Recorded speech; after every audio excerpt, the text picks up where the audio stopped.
going. Okay, now in this episode of Lifestyles of Rich and Famous Doctors, I'm going to show you my current magic bathroom. When I was young, my magic bathroom was full of stuff for studying, but I'm done with all my boards. I'll just show you real quick. Right outside the bathroom, I have an audio CD player. I don't have it in the bathroom because it could get wet, but I like to listen to audio CD books when I'm down here, especially if my family's not home, because if my family's home, the wife, she'll yell at me for making noise, but otherwise, I'll often like to listen to an audiobook when I'm down there, while I'm flossing my teeth or something. So when you come into the bathroom, some of the things you'll see is I have pictures of a lot of my heroes on the wall. Like, I love Jonathan Swift, the great Irish writer, Victor Hugo, the great French writer. I really like writers because I kind of viewed myself as a writer more than as a video maker. I started making videos because nobody reads books, but I think I'm a much better writer than I am a video maker. Charles Dickens, of course, the greatest, the English writers from England, that is. Goethe, Dostoevsky, Yeats. I love the beautiful churches. They inspire me. They're magnificent. So it's like if you're going to be a magnificent artist, you should respect and admire things that are magnificent. Of course, the School of Athens, that inspires me. All the great persons that went into that. And I put other pictures of my heroes on here. Some of the great paintings. You know, I like St. Jerome and St. Matthew. They're great writers in their own way. Zen and the Art of Motorcycle Maintenance is a great book. This is another book I wrote in the past about whole brain learning. Vegan Reformation, that was a great book. One of my kids drew the pictures for that. I thought they were great. I wrote a book about culture. I admired Ruskin because Ruskin really brought about a renaissance in England in the mid-1800s. He was the one who promoted the Pre-Raphaelites. His speech on the Pre-Raphaelite Brotherhood in 1853 is fantastic. It's awesome. So Ruskin was a little crazy, but most geniuses are crazy. That's normal. Sister Wendy, she's a nice art critic.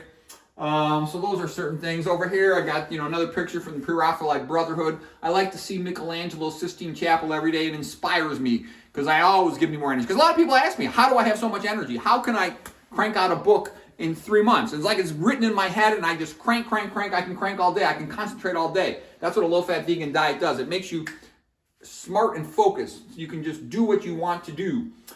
These are other beautiful paintings of Caravaggio. I love seeing great artistic paintings.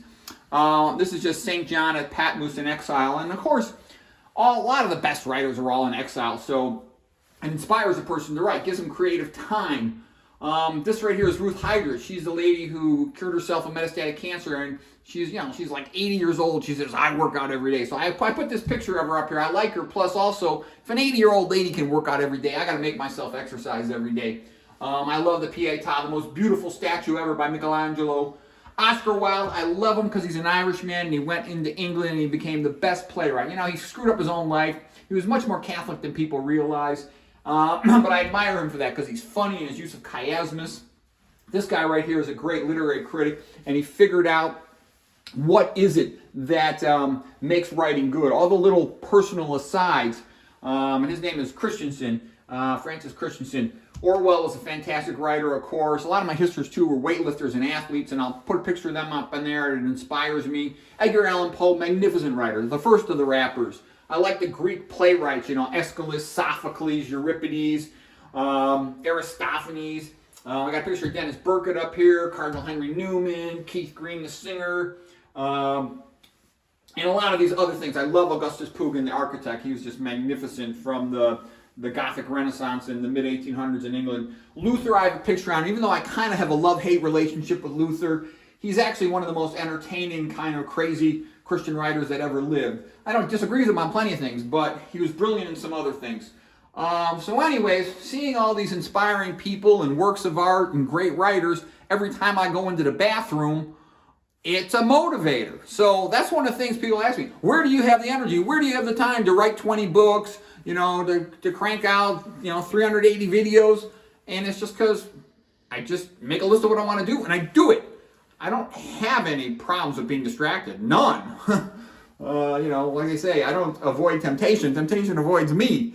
But anyways, let's show this picture here. This is a picture of my wrestling coaches from college. That's Mark Schultz, national champion, world Olympic champion. Dave Schultz, same thing, national champion, world Olympic champions. Those guys really inspired me. I learned more from them than all my other Stanford professors put together.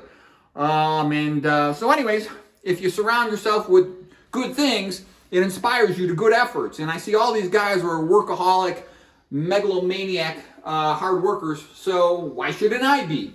And this stuff makes me happy, puts me in a good mood. So anyways, this is my current... Oh, I gotta show you another thing here in the bathroom. Right in front of the toilet, I always have a table, and it's a movable table, of course.